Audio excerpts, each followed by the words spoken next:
지난주에 우리가 창세기 28장 말씀을 본문으로 야곱에게 복 주시는 하나님이라는 말씀을 나눴습니다. 오늘은 같은 제목 두 번째 말씀입니다. 오늘은 야곱이 고향을 떠났다가 다시 고향에 돌아오기까지 긴 세월 동안 하나님께서 야곱을 어떻게 지켜주시고 또 어떻게 축복해 주셨는가, 이런 내용들에 대해서 살펴보므로 은혜를 나누고자 합니다. 야곱이 형 에서를 피해서 하란으로 도망을 가는데 그 도망길에 해가 저물어서 땅바닥을 요삼고 하늘을 이불 삼고 돌을 베개 삼아서 잠을 잤다. 이게 이제 지난주일 본문이었습니다. 근데 놀라운 것은 야곱이 완전 사기를 친 건데, 야곱이 그렇게 받은 축복을 그 밤 그 들녘 돌베개를 하고 자는 야곱의 꿈에 하나님께서 찾아오셔서 인준해 주셨다는 것입니다. 완전 사기를 친 건데 야곱이 그렇게 받은 축복을 하나님께서 인준해 주셨다는 것은 오늘날 정의를 외치는 사람들, 합리를 외치는 현대인들 입장에서 보면 하나님의 그런 처사는 말도 안 되는 것이다, 부당하기 이를 데 없다, 이렇게들 말할 만한 일입니다. 그래서 지난 주일 오후 성경 공부 시간 중에 이 오전 설교에 대한 질의응답 시간에 이 문제에 대해서 서로 좀 얘기가 있었습니다. 아니, 그렇게 뻔뻔하게, 그것도 눈이 잘 안 보이는 아버지를 속여서 거짓말을 하는데, 그래서 아버지가 네가 누구냐라고 묻는데 자기는 야곱이면서도 바로 면전에서 나는 아버지의 맏아들 에서로소이다, 또 만져보고도 아닌 것 같아서 네가 참 내 아들 에서냐? 예, 그렇습니다. 그렇게 거짓말을 하는데, 그런데도 그것을 하나님께서 문제 삼지 않으신다면 그게 우리가 알고 믿고 있는 공의 하나님, 거짓말하지 말라고 엄하게 명하셨던 하나님 맞느냐?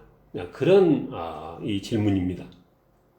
그리고 그게 하나님께로부터 축복을 받겠다는 야곱의 열심에서 비롯된 것인데, 그렇게 하나님의 축복을 받겠다고 하는 행동이면 야곱처럼 수단 방법 가리지 않고 교활하게 뻔뻔하게 뭘 하더라도 하나님의 축복을 쟁취하라, 이게 성경이 가르치는 것이냐, 그런 질문이었습니다.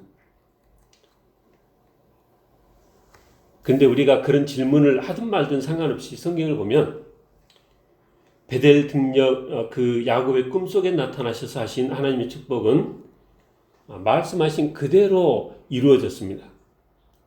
먼저는 그 축복 중에 네 자손이 땅에 티끌같이 되어서 네가 서쪽과 동쪽과 북쪽과 남쪽으로 퍼져나갈지라 하셨는데, 우리가 아는 것처럼 정말 그 시작부터가 예사롭지가 않았습니다. 야곱이 바라는 것은 그저 라헬 한 여자였는데 외삼촌 라반의 관계로 레아의, 라헬의, 그리고 나중에 첩으로 비라와 실바까지, 어쨌든 내 안에 11아들을 두게 되었습니다. 혈혈단신으로 도망갔는데 세월이 좀 흐르고 보니까 대가족을 이뤘습니다. 근데 이게 모두 다 하나님께서 그렇게 되도록 하신 것이라는 것입니다. 외삼촌 라반의 속임수조차도 하나님께서 당신의 약속이 이루어지는 도구로 사용하셔서 야곱의 자손의 이 땅의 티끌같이 많아지도록 그 시작부터 아주 세게 밀어붙이신 것을 우리가 볼 수 있습니다. 그리고 성경을 보면 인색하기 짝이 없는 라반인데도 그 밑에서 하나님께서 도와주시니까 야곱이 거부가 되어졌습니다. 그 11째 아들 요셉이 태어났을 때 이제 약속한 14년 세월이 다 흘렀을 때쯤인 걸로 학자들이 다 그렇게 생각합니다. 약속한 14년이 지나고 야곱이 태어났을 때 이제 내가 고향으로 돌아가겠습니다. 그렇게 말했을 때 라반이 내가 보니까 여호와께서 너로 말미암아 내게 복 주신 것을 내가 깨달았는데 네가 나를 사랑스럽게 여기거든 가지 말고 계속 또 좀 머물러 달라 그렇습니다. 또 야곱도 그렇게 생각을 하고 있었습니다. 야곱도 뭐라 했냐면 내가 오기 전에는 외삼촌의 소유가 적었는데 지금 이렇게 번성해서 때를 이뤘습니다. 내 발이 이르는 곳마다 여호와께서 외삼촌에게 복을 주셨나이다. 그러나 나는 언제 내 집을 세우리까? 이 마지막 그러나 나는 언제 내 집을 세우리까? 이 말을 보니까 하나님께서 야곱을 봐서 라반의 집에 복을 부으셨고 그것을 라반도 인정하고 야곱도 알고 있는데 이 라반이 야곱과 야곱의 이 식구들에게 아무것도 이 몫으로 주지 않고 겨우 밥만 먹여주면서 그 긴 세월 일을 시킨 것이다. 그렇게 여겨집니다. 그러던 라반이 야곱이 이제 고향으로 돌아가겠다고 하니까 그제서야 네가 품삯을 정하면 내가 주겠다. 그렇게 제안을 했고 그래서 우리가 잘 아는 것처럼 야곱이 양과 염소 중에 점 있는 것, 아룽진 것을 품삯으로 달라 이렇게 제안합니다. 이 부분에 있어서는 해석이 좀 분분해서 오늘 오후 성경 공부 시간에 금주 주제에 야곱의 품삯이라 그렇게 했는데 그때 다루려고 합니다.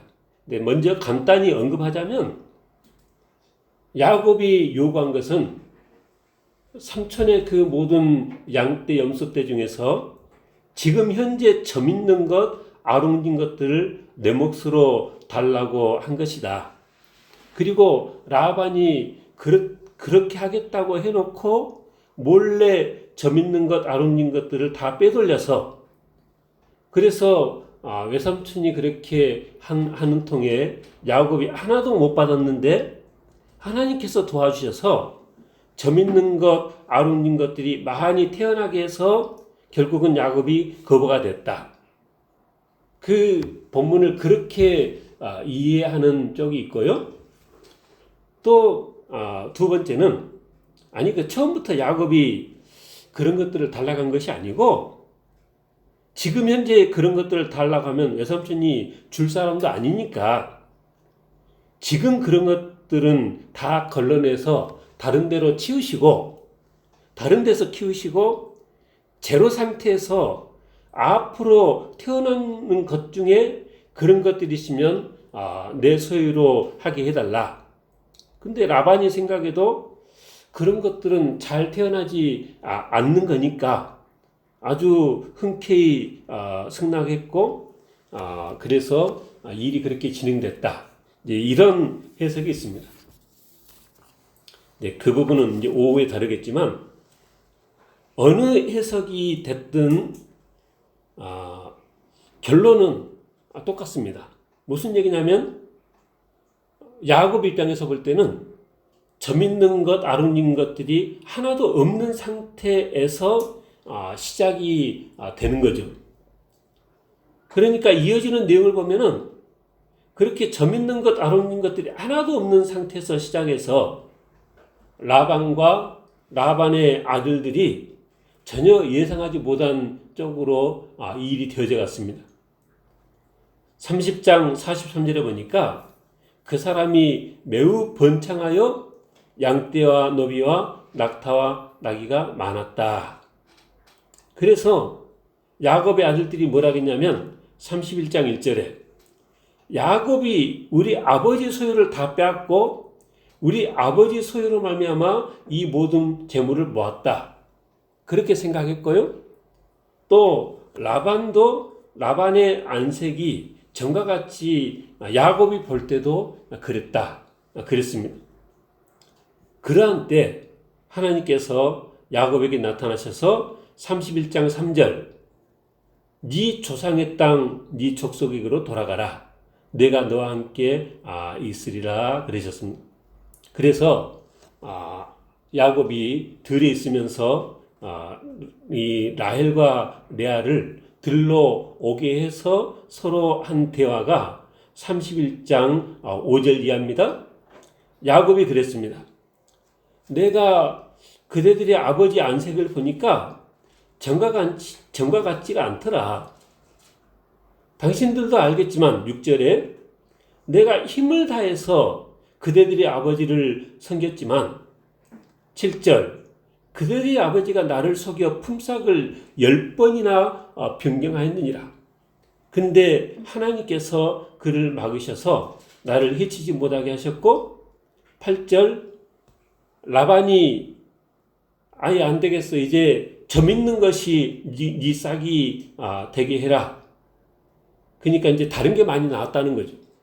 그래서 점 있는 것이 네 싹이 되게 하면 온 양떼가 나은 것이 점 있는 것이 되고 또 점 있는 것이 계속 나오니까 라반이 이제 또 말을 바꿔서 이제 점 있는 것 말고 얼룩무늬 있는 것이 네 싹이 되리라. 그러면 또 그때부터 온 양떼가 다 얼룩무늬 있는 것이 태어나게 했다.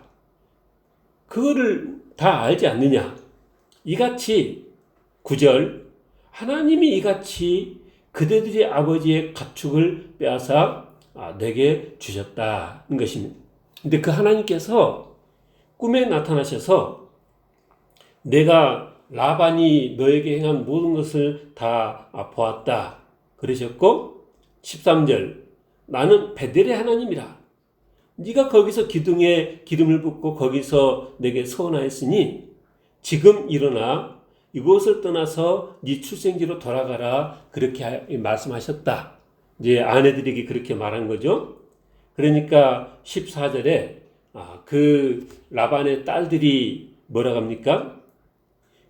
우리가 우리 아버지 집에서 무슨 분깃이나 유산이 있으리요.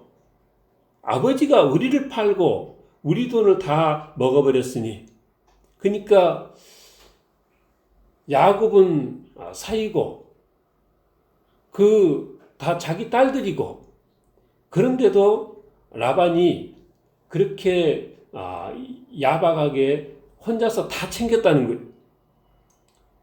아버지가 우리를 외국인처럼 여기는 것이 아닌가.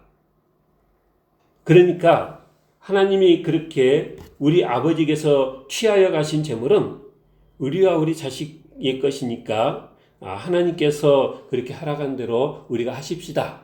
이제 자기 친아버지지만 이제 야곱과 라헬과 레아가 의기투합이 돼서 라반이 양을 치러 나갔을 때 야반도주를 했는데 우리가 아는 것처럼 나중에 그 소식을 듣고 라반이 7일길을 쫓아와서 이제 다음 날이면은 야곱을 붙잡을 수 있는 그런 이 거리가 됐을 때 그 밤에 하나님께서 라반의 꿈에 또 나타나셔서 너는 야곱에게 가타부타 따지지를 말라. 선악간에 말하지 말라. 그렇게 하나님께서 이 간섭하셨습니다. 그래서 하나님의 그 말씀으로 라반이 야곱을 따라잡긴 했지만 31장 26절 이하에 보니까 라반이 야곱에게 이러이러한 말을 합니다. 아니 네가 내 딸들을 칼에 사로잡힌 자처럼 그렇게 끌고 가느냐. 네가 나한테 간다고 말을 했으면 27절 내가 즐거움과 노래와 북과 수금으로 너를 보냈겠거늘 그랬겠어요? 안 그럴 것 같으니까 야반도주를 한 거죠. 근데 어찌하여 네가 나를 속이고 가만히 도망하고 내게 알리지 아니했느냐. 내가 그렇게 간다 하면 내 손자들과 딸들에게 입을 맞춰서 작별했을 텐데 입 맞추게도 하지 못했으니 이게 얼마나 어리석은 행위냐. 나한테 너를 해야 할 만한 능력이 없는 건 아니지만 하나님께서 어젯밤에 내 꿈속에 오셔서 너를 해하지 말라 하셔서 선악간에 말하지 말라 하셔서 내가 그냥 이렇게 선이 보내는 것이다. 근데 다만 내 신을 누가 도둑질해 갔다. 그러니까 야곱이 내가 그렇게 삼촌한테 말하면 삼촌께서 그 외삼촌의 딸들을 내게서 억지로 빼앗을 것을 두려워해서 그랬던 것이고, 그 외삼촌의 신은 만일 어느 이 짐에서 나오면 그 사람은 살지 못하고 죽을 것입니다. 근데 네가 아는 것처럼 라헬이 그걸 훔쳐왔는데 그게 잘 숨겨서 찾지를 못했던 것이고, 이제 없는 것으로 결론은 나니까 이제 야곱이 또 외삼촌한테 한마디를 합니다. 31장 36절 야곱이 노하여 라반을 책망할세 그랬습니다. 아니 내가 무슨 죄가 있기에 너희를 그렇게 급히 추격하였나이까. 내가 38절 이 20년을 외삼촌과 함께 하였거니와 외삼촌의 암양들이나 암염소들이 낙태하지 아니하였고 또 외삼촌의 양떼 순양을 내가 먹지도 않았습니다.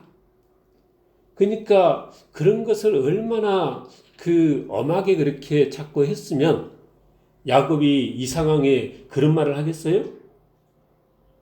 그리고 물려 찢긴 것은 내가 외삼촌에게로 가져가지도 아니하고, 그러니까 이게 상황을 이렇게 쭉 읽어보면 그 양이 몇 마리고 새끼가 몇 마리 태어났고 맨날 그거를 다 그 숫자를 헤아리고 있었다는 거죠.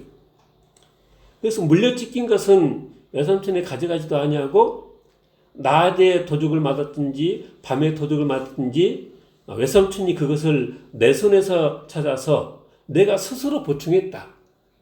그러니까 사정은 나는 모르겠고 하여튼 숫자는 맞춰놔라.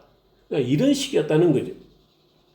그래서 내가 낮에는 더위와 밤에는 추위를 무릅쓰고 눈붙일 겨를도 없이 지는 나이다. 당신의 두 딸을 위해서 14년, 그리고 외삼촌의 양떼를 위해서 6년, 이렇게 20년을 이 봉사했는데 41절 외삼촌께서 내 품삯을 10번이나 바꾸셨습니다. 하나님께서 안 계셨으면 나를 빈손으로 보내셨을 테인데 하나님께서 내 고난과 내 손의 수고를 보시고 어젯밤에 그렇게 외삼촌을 꾸짖으신 것입니다. 그러니까 라반이 43절 이하에 딸도 내 딸이고 이 손주들도 다 내 손주고 양떼는 다 모든 것이 다 내 것이니 내가 너한테 뭘 하겠느냐. 다만 50절 가서 내 딸을 박대하거나 내 딸 외에 다른 여자를 보면 하나님이 나와 너 사이에 증인이 되실 것이라. 그리고 이제 그 다음 아침 일찍 일어나서 손자들 딸들에게 입을 맞추고 축복하고 떠나갔습니다. 이제 문제가 이제 끝난 거죠. 근데 그렇게 외삼촌 라반의 문제가 해결되니까 이제 무슨 문제가 남았어요? 이제 자기를 죽이겠다고 벼르고 있을 것으로 여겨지는 형 에서가 이제 걱정인 거죠. 그래서 우리가 아는 것처럼 그 약복강에서 밤새도록 하나님과 겨뤄서 이 씨름을 한 것입니다. 날이 세례하니까 나로 가게 하라. 아닙니다. 내게 축복하지 않으면 가게 하지 아니하겠나이다. 그래서 결국은 축복을 받아냈다는 거죠. 하나님의 그 축복으로 형을 만났는데 형이 달려와서 안고 목을 어금 맞추고 입을 맞추고 서로 울었다. 전혀 이 걱정할 일이 없게끔 하나님께서 그렇게 해주셨습니다. 그리고 에서는 세일로 돌아가고 야곱은 그곳에 많은 이 막들을 쳐서 거할 곳을 만들고 또 이제 축사를 만들고 했는데 그 막들을 많이 만들었는데 그 막들이라는 말이 히브리어로 숫곳이어서 그 지역을 숫곳이라 했는데 그게 이제 세겜성 바로 앞이었고 이 밭을 크시타에 샀고 그곳에서 하나님 앞에 제단을 쌓았다. 근데 그 세겜성 이 바로 앞이어서 서로 왕래가 되다가 34장에 그 세겜의 그 추장 세겜에게 야곱의 딸 디나가 강간을 당하는 사건이 있었고 그 소식을 들은 야곱의 그 아들들이 이제 거짓말을 한 거죠. 니네들이 그렇게 우리랑 같이 살기를 원한다면 단 한 가지 조건이 있는데 우리는 하나님 앞에 할례를 받으라는 그렇게 엄명을 받고 다 할례를 받은 자들이니까 너희들도 그러면 할례를 받아라. 그러면 니는 요구한 것처럼 서로 통혼하면서 함께 지내겠다. 그래서 세겜이 그 디나를 너무나 사랑한 나머지 다 할례를 받게 해가지고 이제 그냥 그 고열로 다들 누워있는데 그 아들들이 가서 싹 다 죽여버린 거 아니겠어요? 그리고 그 재물을 노래가고 그 자녀와 아내들은 다 사로잡아오고 그래서 야곱이 많이 두려워하고 있을 때 35장 1절 하나님께서 또다시 야곱에 오셨습니다. 35장 1절 하나님이 야곱에게 이르시되 일어나 베델로 올라가서 거기 거주하며 네가 네 형 에서의 낯을 피하여 도망하던 때에 내게 나타났던 하나님께 거기서 제단을 쌓으라 하신지라. 그래서 야곱이 모든 이 집안 사람들에게 너희 가운데 모든 신상들을 다 버리고 자신을 정결하게 하고 너희 의복을 바꿔 입으라. 우리가 일어나 베델로 올라가자. 내 환난 날에 내게 응답하시며 내가 가는 길에서 나와 함께 하신 하나님께 내가 거기서 제단을 쌓으려 하노라. 그래서 모든 이 가족들이 가지고 있던 신상들을 그리고 귀의 귀걸이들을 다 내놔서 그것을 상수리 나무 아래 묶고 하나님께서 말씀하신 대로 베들로 올라갔다. 근데 5절에 보니까 그 사면 고을들로 하나님께서 크게 두렵게 하셔서 아무도 해하지를 못하게 했다는 것입니다. 그리고 베들레에 이르렀을 때 거기서 하나님께 제사를 드리고 그곳을 엘 베들이라 했다. 그 사당 일동에 엘 베들 교회가 있는 거 혹시 아세요? 제가 대학 다닐 때부터 사당 일동에 살았잖아요. 근데 그때부터 이미 그 엘 베델 교회라는 곳이 있어요. 한전 그 큰 길 가까이 쪽으로. 근데 지금도 그 자리에 그렇게 있습니다. 근데 그 교회는 오늘 이 본문 말씀처럼 베델에 이 나타나신 그 하나님을 기억하는 그런 교회 이름이다. 그렇게 하겠습니다. 그렇게 베델에 올라왔을 때 9절에 하나님이 다시 야곱에 나타나서 그에게 복을 주시고 뭐라고 하셨어요? 네 이름이 야곱이지만은 네 이름을 다시는 야곱이라 부르지 않겠고 야곱은 뭐예요? 뒤꿈치를 붙잡았다 그 뜻이잖아요. 형 에서에 태어날 때 뒤꿈치를 붙잡았다 그 뜻인데 이제 다시는 야곱이라 부르지 않겠고 이스라엘이 네 이름이 되리라. 엘은 하나님이라는 히브리어고 이스라는 싸운다 그런 뜻입니다. 그래서 우리가 흔히 하나님과 겨루어 이긴 자 뭐 그런 뜻이라 그렇게 생각하는데 그냥 그 단어상으로는 하나님에게 맞서 싸웠다 그렇게도 해석할 수 있지만 그거는 좀 불손해 보이니까 하나님과 한편이 되어 싸워 이긴다 뭐 이렇게 해석하고 싶은 사람도 있고 하는데 어쨌든 하나님과 겨뤄서 이겼다는 의미의 이스라엘이라고 하나님께서 이름을 지어주셨습니다. 그리고 나는 전능한 하나님이라 생육하며 번성하라. 한 백성과 백성들의 총회가 내게서 나오고 왕들이 네 허리에서 나올 것이라. 그리고 아브람 이삭에게 준 이 땅을 너에게 줄 것이고 그리고 네 후손에게도 이 땅을 줄 것이라. 하나님께서 다시 오셔서 그렇게 축복하시고 가셨습니다. 야곱이 고향을 떠나 다시 이렇게 돌아오기까지 긴 세월 동안 하나님께서 야곱을 어떻게 지켜주시고 어떻게 축복해 주셨는가 이렇게 돌아보니까 몇 가지 확인되는 것들이 있습니다. 먼저는 그렇게 교활하고 뻔뻔하게 아버지를 속여 축복을 받은 것이니까 우리 사람의 논리로 하자면 그러니까 그런 축복은 무효다 이렇게 생각하는데 근데 성경의 가르침은 그렇지 않다는 것입니다. 논리 정연해 보인다고 다 옳은 말이 아니라는 거죠. 그러니까 우리는 내 논리를 내세울 것이 아니라 그때그때 하나님께서 어떻게 하시는지를 잘 보고 하나님의 지혜를 배울 수 있어야 되겠다라는 것입니다. 그리고 하나님 나라에서는 장자권이 꼭 나이로 정해진 것이 아니더라. 뭐 야곱의 12아들의 경우는 장자권이 무려 11째인 요셉에게 주어졌습니다.